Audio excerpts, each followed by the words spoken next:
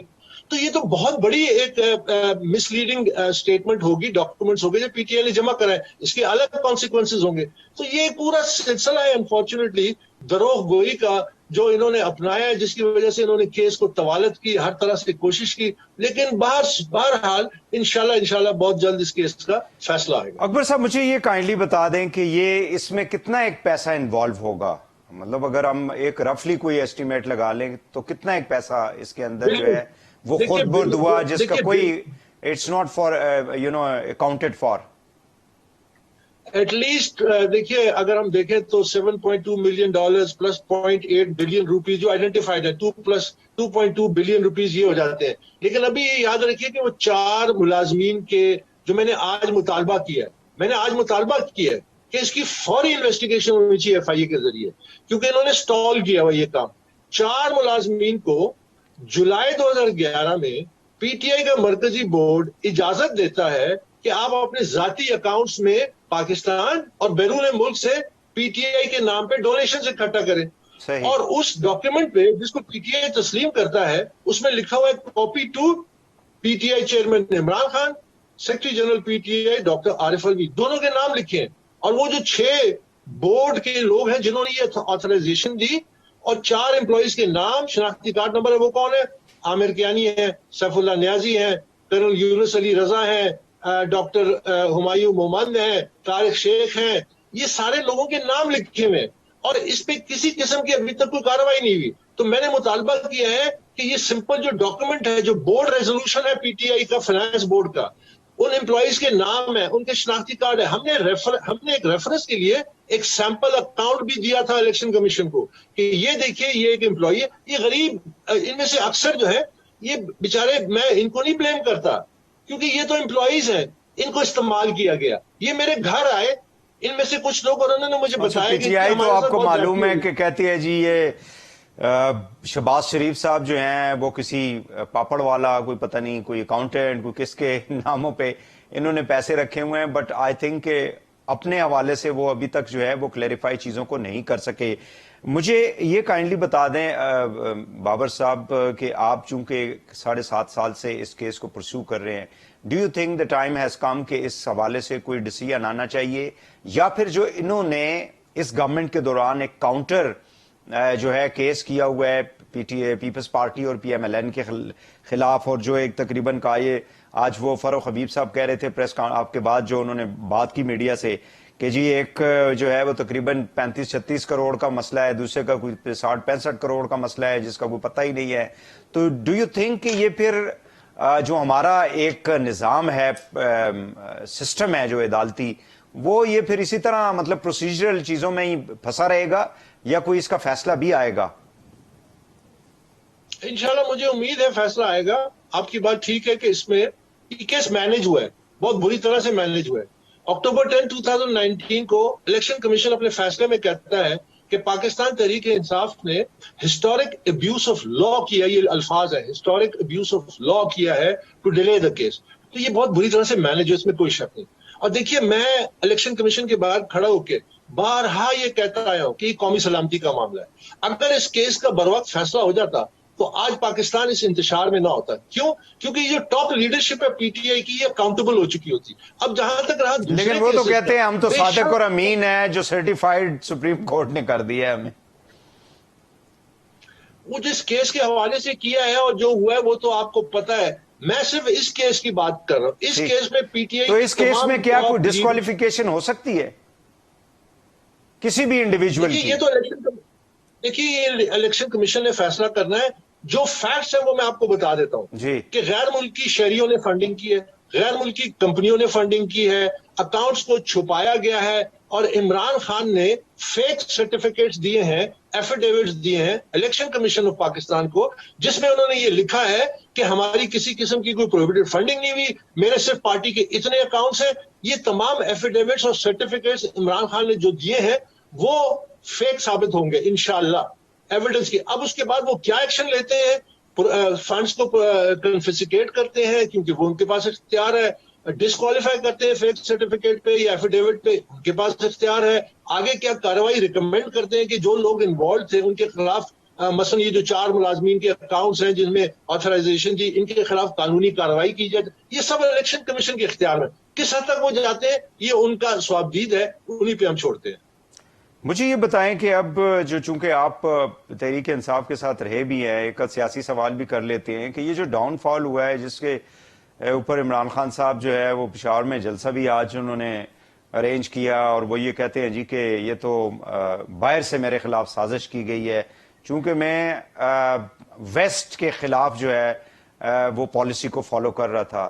سو آپ کے خیال میں، چونکہ آپ بھی پی ٹی آئی میں رہے ہیں، فاؤنڈنگ ممبر ہیں، کہاں پہ اس گورنمنٹ سے، یعنی عمران خان صاحب کی گورنمنٹ سے غلطی ہوئی ہے کہ جس کو وہ تسلیم کرنے کے لیے بھی تیار نہیں ہے؟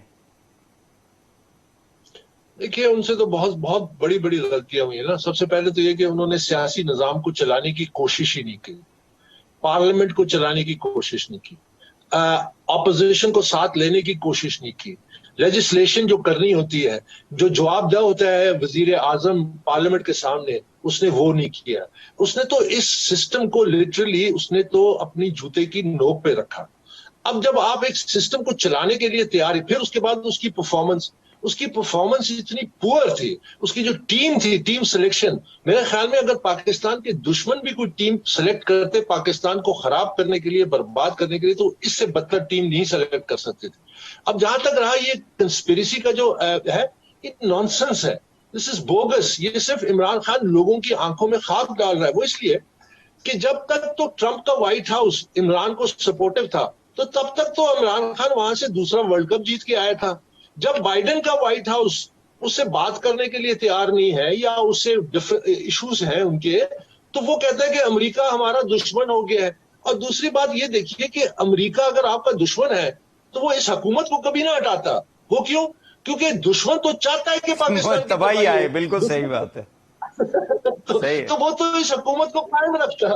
تو یہ ساری اب فیس سیونگ دلائل ہیں، یہ اپنے دے رہے ہیں اور انفارچونیٹلی انتشار پھیلا رہے ہیں. دیکھیں ایک لیڈر، اور پھر اوپر سے دیکھیں یہ کس حد تک گئے، صرف اپنے اقتدار کو بچانے کے لیے. اور جس پہ میں پرسنلی، میں نے آج پریس میں بہت افینڈ ہوتا ہوں اس پہ بہت. میرے والد صاحب بھی فوجی تھے، انہوں نے بھی 65 کی جنگ لڑی، چھم فتح کیا. یہ میرے لیے ناقابل برداشت ہے کہ پاکستان کا وزیر اعظم کھڑا ہو کے کسی سیاسی مسئلے کے لیے بھارت کی تعریف کرے، اس کی فورن پالیسی کی تعریف کرے. اب اس حد تک ہم گر گئے، اس حد تک ہم کمزور ہو گئے کہ اپنی سیاست، آپ کے اختلافات ہو سکتے ہیں، آپ کے اسٹیبلشمنٹ سے اختلافات ہو سکتے ہیں، اپوزیشن کے ساتھ اختلافات ہو، بہت سارے اور مسائل ہو سکتے ہیں، لیکن اس حد تک تو نہ گرے کہ اپنے دشمن جس نے ہمیں دولت کیا، جس نے ہر انٹرنیشنل فورم پہ پاکستان کو شرمندہ کیا یا کوشش کی اس کی آپ تعریف کر رہے ہیں. کوئی مجھے بھارتی ایک لیڈر بتا دے، کوئی جوکر ہی بتا دے، کوئی کلچر کا کوئی جو پاکستان کی تعریف کرتا ہو، جو جو پاکستان کی تعریف کرتا ہو. You are absolutely right. بہت شکریہ اکبر ایس بابر صاحب، آپ نے ہمیں ٹائم دیا. ناظرین، ان سے گفتگو ہو رہی تھی فارن فنڈنگ کیس کے حوالے سے جو ای سی پی میں چل رہا ہے 7.5 سال سے، اور امید کی جاتی ہے کہ اس کے اوپر جلدی فیصلہ آ جائے گا. یہاں پہ بریک لیں گے، واپس آ کے ملک کی جو معاشی صورتحال ہے اور جو نئے چیلنجز ہیں نئی گورنمنٹ کو، اس کے اوپر ہم بات کریں گے. بریک کے بعد ہمارے ساتھ رہیے گا.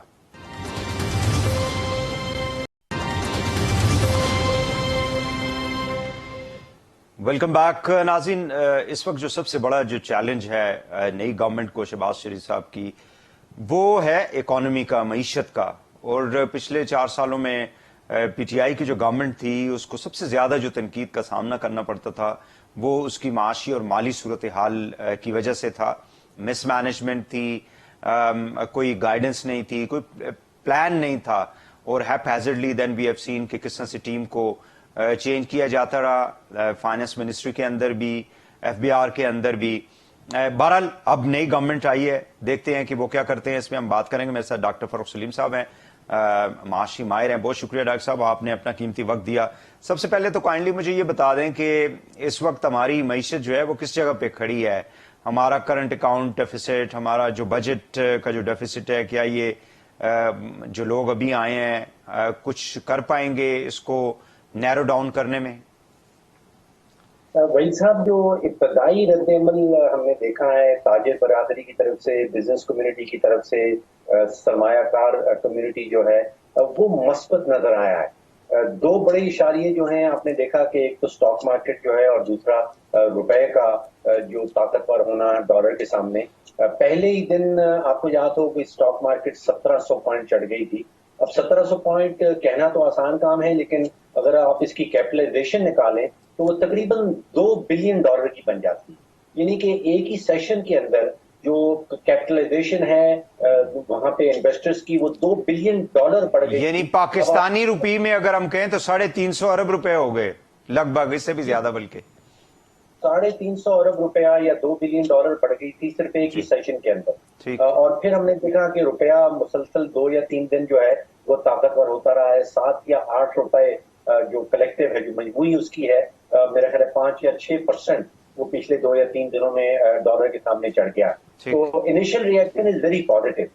لیکن going in to the future Waheed sahib, مجھے خدشہ ہے کہ اس وقت جو اکنامک چیلنجز نئی حکومت فیس کر رہی ہے وہ شاید پاکستان کی 74 سالہ معاشی تاریخ میں اتنے بڑے اور اس میگنیٹیوڈ کے چیلنجز شاید پہلے کبھی نہیں. یعنی کہ وہ ماؤنٹن سائز, وہ پہاڑی سے بھی بہت بڑے چیلنجز ہیں. اور سب سے بڑے چیلنجز جو دو ہیں, عوام کے لیے مہنگائی کا معاملہ ہے. آپ دیکھیے کہ بہت ساری اشیاء جو آپ اور میں استعمال کرتے ہیں وہ پچھلے کوئی 3-3.5 سالوں میں ان میں 100% اضافہ آ گیا ہے. یعنی کہ آٹے کی قیمت دیکھ لیں, چینی کی قیمت دیکھ لیں, بجلی میں نے اپنے گھر کا بل نکال کے دیکھا ہے, کوئی 3.5 سال پہلے 11 روپے کا ایک یونٹ تھا اور اب جو بل آیا ہے وہ 28 روپے کا یونٹ آیا. تو 100% بے شمار چیزوں میں آپ اپنے اسٹوڈیو کا بل نکال کے دیکھ لیں, وہ بھی لگ بھگ ایسا ہی ہوگا. 10-11 روپے کا یونٹ 3-3.5 سال پہلے, اب وہ 25-26-27 روپے کے لگ بھگ. تو اس دوران آپ کی اور میری جو اوسطاً آمدن ہے وہ گرتی رہی ہے. تو دو دھاری تلوار یہ چلی ہے. اب نئی حکومت جو ہے وہ مہنگائی کو کس طرح کنٹرول کرے گی, یہ بہت بڑا چیلنج ہوگا. دوسرا جو اس سے بھی بڑا چیلنج حکومت کے لیے ہے وہ ہے ڈالرز کا فقدان. جس تیزی سے اسٹیٹ بینک کے پاس ڈالرز ختم ہو رہے ہیں اور وہ اس کو ہم وہ اکنامکس میں کہتے ہیں فورن کرنسی کرائسس, یعنی کہ ایک بحران آ رہا ہے جس میں ہمارے پاس خدشہ ہے کہ فورن کرنسی کرائسس. ڈاکٹر صاحب اس وقت کتنے ہمارے فوریکس ہوں گے ہمارے پاس؟ اس وقت تقریباً $11 بلین ایسے ہیں جو اسٹیٹ بینک کے اپنے ذخائر ہیں. جو ذخائر ہیں اس کا ہمیشہ کمپیریزن یہ کیا جاتا ہے کہ آپ کے پاس کتنے مہینے کی جو امپورٹ ہے اس کے ذخائر پڑے ہیں. تو اس وقت ہمارے پاس 2 مہینے سے کم کے ذخائر ہیں. ہم تقریباً $6 بلین کی امپورٹ کر لیتے ہیں مہینے کی بنیاد پہ. اگر 11 بلین پڑا ہے تو اپنے یہ 2 مہینے سے کم کے ذخائر ہیں اور یہ بہت ہی خطرناک حالت ہوتی ہے. آپ دیکھیے کہ تو جو کمرشل بینکوں کے پاس ڈالرز ہوتے ہیں وہ ہم ان کو شمار نہیں کرتے؟ دیکھیے جو آپ کے اور میرے ڈالر اکاؤنٹس میں, پاکستانی شہریوں کے جو ڈالر اکاؤنٹس ہیں جو کمرشل بینکوں کے پاس پڑے ہیں, وہ ایکچولی حکومت نے ان سے ادھار لے رکھے ہیں. اور آپ کو $11 بلین کی فگر نظر آتی ہے اس میں بہت حد تک وہ شامل ہیں. حالانکہ اسٹیٹ اس کا اقرار نہیں کرتا ہے. اس کو وہ ٹیکنیکلی سواپس کہتے ہیں کہ وہ اسٹیٹ بینک نے کمرشل بینکوں سے ادھار لیے ہوتے ہیں. تو معاملہ ایسا ہے, دیکھیے آپ نے پڑھا ہوگا کہ ابھی سری لنکا جو ہے اس نے ڈیفالٹ کر دیا ہے کہ وہ اپنے پیسے قرضہ جات جو ہے وہ واپس نہیں کر پا رہا ہے.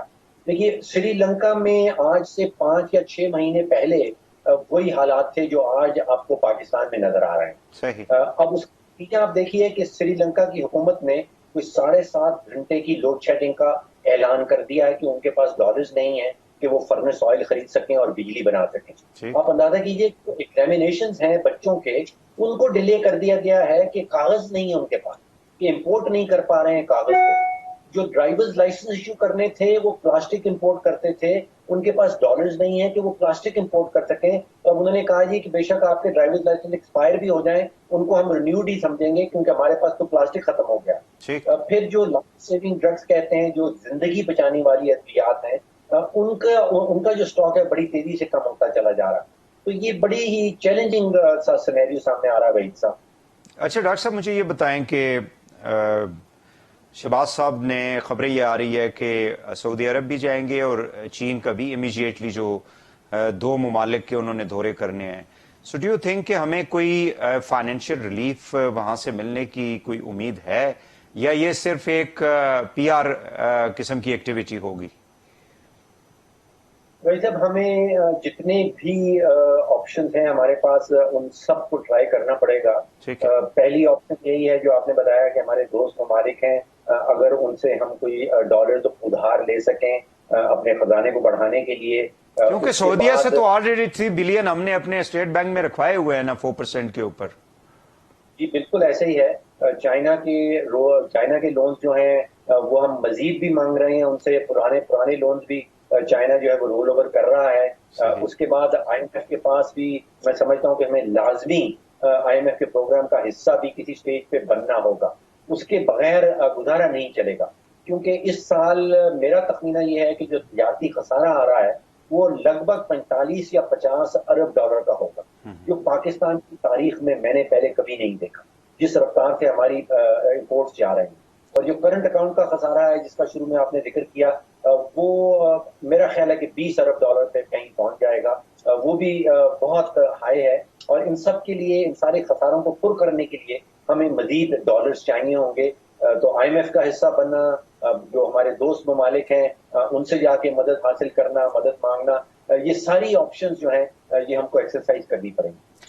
اب آ جاتے ہیں جو چیلنجز آپ نے گنوا دیے, اب آ جاتے ہیں کہ کیا آنے والے دنوں میں پیٹرول کی پرائسز وغیرہ اس گورنمنٹ کو بڑھانی پڑیں گی یا کم کرنی پڑیں گی؟ آج ڈار صاحب سے ایک چینل کے اوپر کوشچن بھی کیا جا رہا تھا ڈالرز کے حوالے سے کہ کیا اس کی قیمت میں مزید استحکام آ سکتا ہے, نیچے آ سکتا ہے, اور ظاہر ہے کہ وہ اسی صورت میں ہوگا جب ہمارے پاس ڈالرز ایک وافر مقدار میں ہوں گے, تو تبھی وہ اسٹیبلائزیشن بھی ہوگی اور روپی جو ہے اس کے اندر اسٹرینتھن بھی ہوگا. تو یہ کیا ان کو مہنگائی کرنی پڑے گی تیل وغیرہ کی قیمتوں کے اندر؟ جب حقیقت یہ ہے کہ پی ٹی آئی کی حکومت جو ہے وہ پیٹرول اور بجلی کے حوالے سے آپ سمجھیے کہ بارودی سرنگیں بچھا کے گئے ہیں. جس دن میرا خیال ہے وہ فروری کی 28 تاریخ تھی جب وزیر اعظم صاحب نے اعلان کیا تھا کہ وہ 10 روپے ڈیزل اور پیٹرول کی قیمت کم کر رہے ہیں.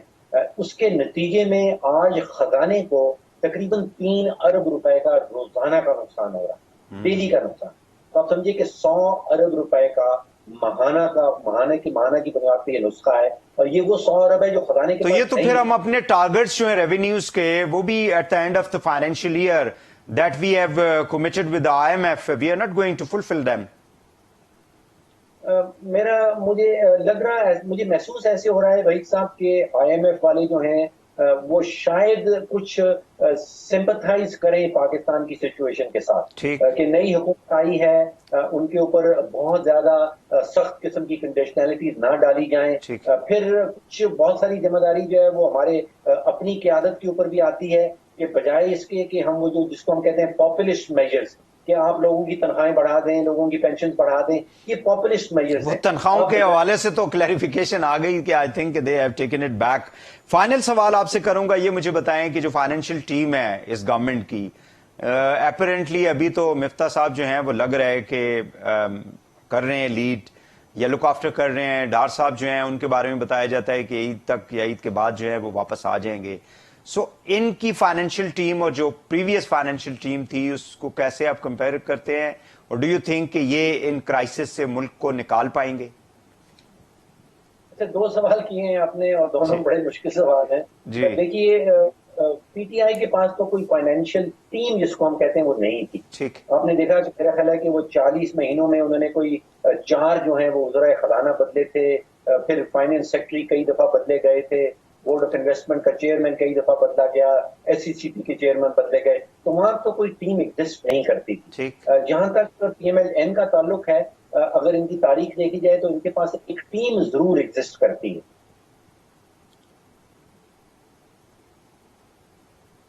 اس میں میں سمجھتا ہوں کہ کافی قابل آدمی ہیں. اسحاق ڈار صاحب جو ہیں ان کا تجربہ بہت زیادہ ہے, اور وہ اس قسم کی مشکلات سے پہلے ڈیل کر چکے ہیں. لیکن جیسے میں نے شروع میں کہا کہ اب جو مشکلات ہمارے سامنے ہیں ویسی مشکلات شاید ہم نے پہلے کبھی نہ دیکھی. ان کا میگنیٹیوڈ بہت بڑا ہے. تو ٹیم ایگزسٹ کرتی ہے, قابل اس میں قابلیت بھی ہے. اب اونلی ٹائم ول ٹیل کہ ہم کس سمت میں جاتے ہیں. بہت شکریہ ڈاکٹر فاروق سلیم صاحب ہمارے معاشیات ہم سے گفتگو کرنے کا, اور بڑی امپورٹنٹ جو انفارمیشن ہے معیشت کے حوالے سے, مالی جو ہمارے چیلنجز ہیں اس کے حوالے سے آپ نے ہمارے ویورز کے ساتھ شیئر کیا. ناظرین آج کے لیے اتنا ہی. پروگرام کا وقت ختم ہوا چاہتا ہے. کل دوبارہ انشاءاللہ آپ سے ملاقات ہوگی. اجازت دیجیے. اللہ حافظ.